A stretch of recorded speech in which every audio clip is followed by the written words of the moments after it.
Business and the owner are the two different entity. अगर मैं आपको एक एग्जांपल दूं, सपोज करो ये मिस्टर राहुल है, इसने एक बिजनेस स्टार्ट किया रिलायबल पेन लिमिटेड, उसने बिजनेस में 5 लाख रुपए लगाए और वो इस बिजनेस का 100% मालिक है। मतलब पूरी बिजनेस का मालिक कौन है? मिस्टर राहुल है। बट यहां पे अब आप बोलोगे कि राहुल जब 100% इसका मालिक है तो ये दोनों एक ही तो पर्सन हुए?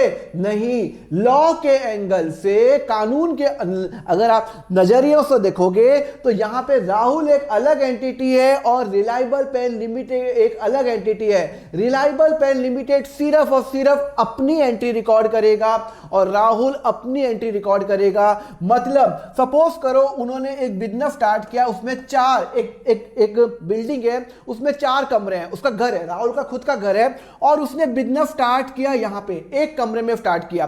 पूरे घर का रेंट है 20,000 रुपए, पूरे जो घर में जो जहां पे राहुल रहता है 20,000 रुपए रेंट है और उसने बिजनेस जो एक कमरे में स्टार्ट किया, 4 कमरे हैं, तो यहां पे रिलायबल पेन लिमिटेड जो बिजनेस उसने यहां स्टार्ट किया उसका खर्चा कितना है? वो सिर्फ एक कमरा यूज कर रहा है तो उसका खर्चा है 5,000 रुपए। 20,000 को 4 में डिवाइड करूंगा तो ये जो खर्चा है वो 5,000 दिखाएगा और बाकी का जो 15,000 है, जो 3 जो कमरे वो अपने घर पर्सनल यूज के लिए यूज कर रहा है, वो राहुल अपना खर्चा दिखाएगा। मतलब बिजनेस अपना खर्चा दिखाएगा, राहुल अपना खर्चा दिखाएगा, दोनों को कंबाइन नहीं कर सकते।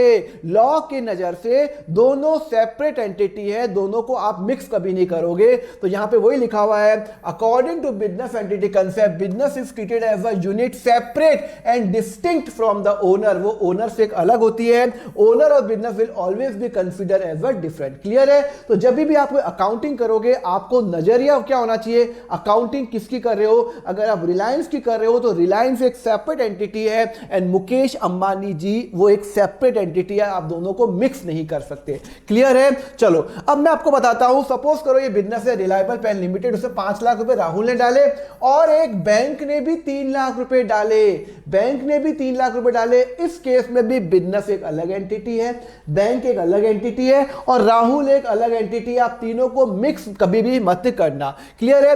Due to this concept owner is treated as the creditor of the business to the extent of his capital. मतलब अगर ये रिलायबल पेन लिमिटेड है, अगर आप उसकी अकाउंटिंग कर रहे हो तो आपको उसके एंगल से सोचना है। मैं हूं रिलायबल पेन लिमिटेड का अकाउंटेंट तो मैं रिलायबल पेन लिमिटेड के एंगल से सोचूंगा कि भाई मुझे 5 लाख रुपए राहुल ने दिए तो मुझे फ्यूचर में उसको 5 लाख वापस करने हैं। उसने मुझे पैसे दिए, कल अगर वो बिजनेस छोड़ता है या ट्रांसफर करता है तो मुझे उसको 5 लाख वापस देने हैं। सिमिलरली मुझे बैंक ने 3 लाख रुपए दिए तो मुझे बैंक को 3 लाख रुपए फ्यूचर में वापस देने हैं। तो मेरे लिए लायबिलिटी है, मेरे लिए ओनर भी लायबिलिटी है और मेरे लिए बैंक भी लायबिलिटी है। मुझे दोनों को पे करने हैं, मतलब दोनों मेरी बुक्स में बैलेंस शीट में लायबिलिटी आएगी। ये बट ऑब्वियस मेरी इंटरनल लायबिलिटी है, ये एक्सटर्नल है। पर बिजनेस के एंगल से भले ही मेरा मालिक हो तो क्या हुआ, मुझे उसको पे करना है फ्यूचर में क्योंकि उसने मुझे पैसे दिए हैं। कानून की नजर में एक अलग एंटिटी हूं तो यहां पे मुझे उसको पे करना है 5 लाख और इसको पे करने 3 लाख, ये मेरी अलग एंटिटी है। क्लियर है? चलो तो बिजनेस खुद कर वो खर्चे रिकॉर्ड करेगा, will only record and not the owner personal transaction. तो owner can't show it personal expenditure, वो यहां पे नहीं दिखा सकता। एग्जांपल बताता हूं, देखो मनीष ने स्टार्ट किया बिजनेस स्मार्ट कैजुअल लिमिटेड, एक शर्ट का बिजनेस स्टार्ट किया, क्लोथ का बिजनेस स्टार्ट किया। क्या मनीष एक्सपेंस ऑफ माल इन हिज बुक दिखा सकता है क्या? Will Manish record the expense of smart casual in his book और in the books of smart casual? Manish वो खर्चे कहां दिखाएगा? जो बिजनेस के खर्चे हो रहे हैं वो कहां दिखाएगा? सर बिजनेस का खर्चा तो सिर्फ बिजनेस ही दिखाएगा, तो सर ये मनीष नहीं दिखाएगा, ये स्मार्ट कैजुअल ही दिखाएगा अपने बुक्स में। हाँ, तो जो भी खर्चा बिजनेस कर रहा है अपने लिए तो बिजनेस अपना खर्चा दिखाएगा। तो मनीष बिजनेस का खर्चा अपनी बुक्स में नहीं दिखाएगा। मनीष एक सेपरेट एंटिटी है एंड स्मार्ट कैजुअल लिमिटेड एक सेपरेट एंटिटी है, दोनों अपने अपने खर्चे दिखाएंगे। दूसरा क्वेश्चन, बिजनेस ओनर नितिन ने अपनी डॉटर की स्कूल की फीस 75,000 रुपीज बिजनेस फंड में यूज की, क्या and same is recorded as the business expenditure? क्या ये करेक्ट है क्या? मतलब जो नितिन है उसने अपनी बेटी की जो फीस है स्कूल की 75,000 रुपीज अपने बिजनेस एक्सपेंडिचर में दिखा दिए, क्या उसने सही किया? क्या नहीं सर, ये बिजनेस अपने खर्चे में नहीं दिखाएगा। नितिन ने जो अपने बेटे की स्कूल की फीस की वो उसका पर्सनल खर्चा है, तो सर वो अपने बुक्स में दिखाएगा, ना कि बिजनेस की बुक्स में। Yes, absolutely right. तो नितिन जो है इसने जो अपनी डॉटर की फीस 75,000 रुपीज पे की है वो बिजनेस खर्चा नहीं दिखा सकता, वो उसका पर्सनल खर्चा है, तो उसने गलत किया कि उसको बिजनेस एक्सपेंडिचर दिखा दिया। ओके चलो, वेरी गुड। अब हम पहुंचेंगे क्वेश्चन नंबर 3 में। Business owner mister Anil has paid total rent of 40,000 rupees. वो वन फोर्थ एरिया में ऑफिस करता है और बाकी अपने पर्सनल अपनी फैमिली के साथ रहता है। हाउ मच एक्सपेंडिचर वो बिजनेस एक्सपेंडिचर दिखाएगा, मतलब टोटल कितना रेंट 40,000 रुपीज, वो 1/4 में ही बिजनेस करता है, तो वो रेंट कितना दिखाएगा बिजनेस के अंदर। सर 40,000 में अनिल जो रेंट दिखाएगा वो सिर्फ 1/4 दिखाएगा एज अ बिजनेस एक्सपेंडिचर, तो 40,000 divided by 4 which is equal to 10,000, तो वो बिजनेस एक्सपेंडिचर दिखाएगा। एब्सोल्युटली राइट, बिकॉज वो 1/4 ही यूज कर रहा है, तो वो कितना दिखाएगा 1/4 ही दिखाएगा एज अ ऑफिस यूज के लिए। तो मतलब 40,000 डिवाइडेड बाय 4 कितना हो गया 10,000 रुपए, वो कहां दिखाएगा अपना ऑफिस एक्सपेंडिचर दिखाएगा। क्लियर है, समझ में आया? चलो ओके, यस सर समझ में आया। सर ये बिजनेस ट्रांजैक्शन क्या होती है and how it is different from event? बहुत ही अच्छा क्वेश्चन है। देखो बिजनेस ट्रांजैक्शन क्या होती है? बिजनेस ट्रांजैक्शन होती है it is an economic activity of the business that changes the financial position.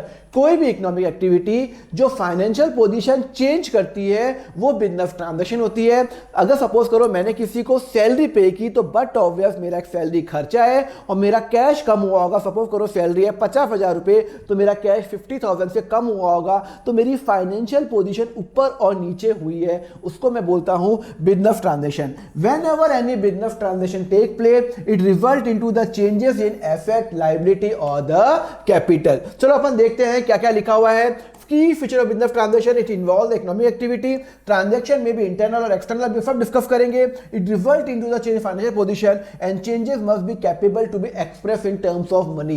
मतलब जो भी चेंज हो रहा है उसको मनी में एक्सप्रेस करना पक्का आना चाहिए। जैसे एग्जांपल देता हूं, राहुल ने एक बिजनेस स्टार्ट किया with a capital of rupees 7 lakh रुपए, उसने गुड परचेज किए 2 लाख के, 40% उसने गुड बेच दिए 90,000 के और 2,000 रेंट पे किया, तो अब सॉरी इलेक्ट्रिसिटी बिल पे किया। अब इसमें बताओ बिजनेस ट्रांजैक्शन क्या है? देखो राहुल ने कैपिटल लाया 7 लाख रुपए का, वो बिजनेस ट्रांजैक्शन है। उसने गुड परचेस किया 2 लाख का, वो एक बिजनेस ट्रांजैक्शन है। अभी कैपिटल आया बिजनेस में, तो बिजनेस के बाद कैपिटल आया तो फाइनेंशियल पोजीशन 7 लाख से बढ़ गई है। फिर उसने सामान खरीदा 2 लाख का, तो 2 लाख से कैश कम हो गया, फाइनेंशियल पोजीशन ऊपर नीचे हो गई, बिजनेस ट्रांजैक्शन है।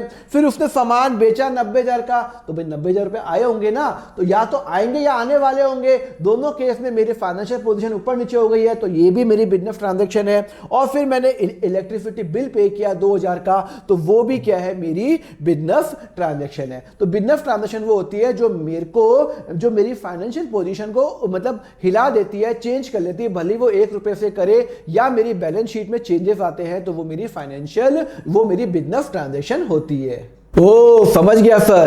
तो सर ये बिजनेस ट्रांजैक्शन और ये इवेंट में क्या फर्क है? हाँ ये तुमने बात पूछी ना अच्छी। देखो बिजनेस ट्रांजैक्शन क्या होती है जब भी कोई फाइनेंशियल पोजीशन चेंज करता है। इवेंट क्या है? वो रिजल्ट है। वो क्या है? Result of the business transaction है। मतलब event is the consequence of the result of the transaction. आप एग्जाम देने गए वो बिजनेस ट्रांजैक्शन है, आपका एग्जाम का रिजल्ट आया वो मेरा इवेंट है। एग्जांपल अगर मैं अकाउंट के एंगल से बताऊं तो देखो ये सेम क्वेश्चन है। तो मैंने आपको बता दिया था राहुल ने कैपिटल इंट्रोड्यूस किया, वो मेरा बिजनेस है। वो उसने गुड परचेज किया, वो मेरा बिजनेस ट्रांजैक्शन है। उसकी सेल्स हुई, वो बिजनेस ट्रांजैक्शन है। उसने इलेक्ट्रिसिटी बिल पे किया, वो मेरा बिजनेस ट्रांजैक्शन है। अब इवेंट क्या हो गया? वो होता है इवेंट होता है नेट रिजल्ट। नेट रिजल्ट क्या हो गया? तो सबसे पहले देखो यहां पे क्या है? इवेंट क्या है? देखो यहां पे लिखा हुआ है राहुल ने बिजनेस स्टार्ट किया 7 लाख का। ओके 7 लाख का बिजनेस स्टार्ट किया। ओके 7 लाख के बिजनेस के अंदर उसने गुड परचेज किया, 2 लाख का गुड परचेज किया।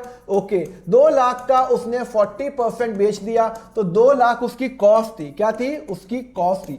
2 लाख उसकी कॉस्ट थी, तो 2 लाख का 40% कितना हुआ सर 80,000 रुपी। उसने 80,000 रुपीज का जो सामान है वो कितने पे बेचा 90,000 में बेचा। कितने में बेचा 90,000 में। अरे भैया उसने 2 लाख का सामान खरीदा, पर 2 लाख का जो सामान खरीदा उसमें से सिर्फ 40% ही बेचा, तो 2 लाख का सामान का 40% कितना हुआ 80,000। तो ये क्या हो गई, ये मेरी हो गई कॉस्ट हो गई, ये मेरी कॉस्ट हो गई और इतने पे उसने बेच दिया, तो 10,000 का क्या हुआ प्रॉफिट हो गया। तो ये क्या है मेरा इवेंट है। It is a consequences of the result of the business transaction. मतलब मैंने ये बिजनेस ट्रांजैक्शन की, उससे मेरा क्या क्या फर्क पड़ा। तो यहां पे मेरे का 2 लाख का सामान खरीदा, 40% बेच दिया, 80 का सामान 90 में बेचा, 10 का फायदा हुआ, तो 10 क्या हो गया मेरा इवेंट हो गया, प्रॉफिट हो गया, इवेंट हो गया। दूसरा, मैंने सामान कितना खरीदा था 2 लाख का, 2 लाख में से 40% तो मैं बेच चुका हूं, इसका मतलब है 60% अभी भी बाकी है। 2 लाख का 60% अभी भी बाकी है, हाँ 60% अभी भी बाकी है, इज इक्वल टू 1,20,000 का सामान अभी भी मेरे बिजनेस के अंदर पड़ा हुआ है। अरे भैया 2 लाख का बिजनेस है, 2 लाख इंटू 40%, तो 2 लाख का 40% कितना होता है सर 80,000। वो मैं सामान बेच चुका हूं, तो 60% अभी भी बाकी है, 2 लाख माइनस 80,000, 1,20,000 का सामान अभी भी बाकी है। तो वो जो 1,20,000 का सामान जो बाकी है वो मेरा क्या है इन्वेंट्री है, जो मेरा सामान नहीं बिका जिसको मैं स्टॉक बोलता हूं, तो वो भी क्या है इवेंट है। मतलब मैंने ये सामान खरीदा बेचा, उससे मेरे को नेट इफेक्ट क्या पड़ा, नेट इफेक्ट पड़ा मेरे पास इन्वेंट्री बच गई 1,20,000 की, 2 लाख का सामान 40% तो बिक गया, तो 60% बच गया, कॉस्ट पे 120 है। कैश बैलेंस कितना है, देखो मेरे पास कैश बैलेंस कितना है, मेरे पास जब उसने मुझे बिजनेस में पैसा आया तो मेरे पास 7 लाख रुपए पैसा आया, मेरे पास पैसा आया, मैंने गुड परचेज किया तो 2 लाख मेरा कैश गया, फिर मैंने 90,000 का बेच दिया, हाँ 90,000 का बेच दिया, फिर मैंने इलेक्ट्रिसिटी बिल पे किया 2,000 रुपए, तो अल्टीमेटली मेरे पास कैश कितना बचा 7 लाख, 5 लाख 5 90, तो 588,000। तो 588,000 जो कैश बचा जो कैश बचा वो क्या है, वो मेरा इवेंट है। अल्टीमेटली नेट रिजल्ट क्या हो गया, ये मेरा इवेंट है। क्लियर है। 4, फिर मेरा कैपिटल कितना था ओपनिंग 7 लाख, पूरे साल भर में मुझे फायदा कितना हुआ सर, मेरा फायदा हुआ 10,000 का। नहीं, मेरा फायदा 10,000 का नहीं हुआ, मैंने सामान बेचा 80,000 का सामान 90 में बेचा, तो 10,000 का यहां पे मेरा फायदा हुआ। 2,000 रुपए मैंने इलेक्ट्रिसिटी भी तो खर्च की, तो मेरा नेट फायदा कितना हुआ, नेट फायदा, ये मेरा बोलता हूं नेट प्रॉफिट कितना हुआ, नेट प्रॉफिट हुआ 8,000। भाई मैंने 2 लाख का सामान 60%, 1,20,000 40%, 80 का सामान 90 में बेचा, 10,000 का फायदा, 10,000 में फिर 2,000 रुपये इलेक्ट्रिसिटी बिल भी तो पे किया, तो 10,000 माइनस 2,000 8,000 रुपये, तो 8,000 रुपये मेरा नेट प्रॉफिट हुआ। और अल्टीमेटली जो मेरा मालिक, ये जो प्रॉफिट होता है ये किसको मिलता है, मेरे मालिक को मिलता है। जो भी मैं फायदा करता हूँ वो मेरे मालिक को मिलेगा। तो 2 लाख तो मैं मालिक को, 7 लाख तो फ्यूचर में दूंगा ही दूंगा, और मैं क्या दूंगा, I will give 7 lakh rupees, और प्लस मुझे इस साल 8,000 रुपये फायदा हुआ, वो मेरा मालिक का ही है, तो 7,08,000 रुपये मेरा मालिक को मुझे पे करना है। क्लियर है। Thank you very much student for watching the lecture. Next part का लिंक आपको नीचे डिस्क्रिप्शन में मिल जाएगा, प्लेलिस्ट का लिंक दिया हुआ है। अगर आपको क्लास 11th और 12th के फुल लेक्चर्स चाहिए, इन डेप्थ के अंदर चाहिए, तो आप मेरा यहाँ पे ज्वाइन नाउ बटन पे क्लिक कर सकते हैं, जहां पे मैंने क्लास 11th को अराउंड 160 आवर्स का जो लेक्चर्स है, अराउंड 400 क्वेश्चन मैंने व्हाइट बोर्ड पे करा रखे हैं, एंड 12th के 1000 क्वेश्चन मैंने व्हाइट बोर्ड पे करा रखे हैं, और वो अराउंड 240 आवर्स के हैं। तो आप ज्वाइन कर सकते हो, नीचे ज्वाइन नाउ बटन क्लिक करो। आपके जो चार्जेस रहेंगे बहुत ही नॉमिनल रखे हुए हैं। क्लास 11th का only 199 rupees per month, and class 12th का है ओनली 299 पर मंथ। इसके अंदर मेरे नोट्स भी शामिल है। तो just click on the join now button और आपको दोनों का एक्सेस मिल जाएगा। Thank you very much. Next part देखने के लिए नीचे लिंक पे क्लिक कर लेना। Thank you.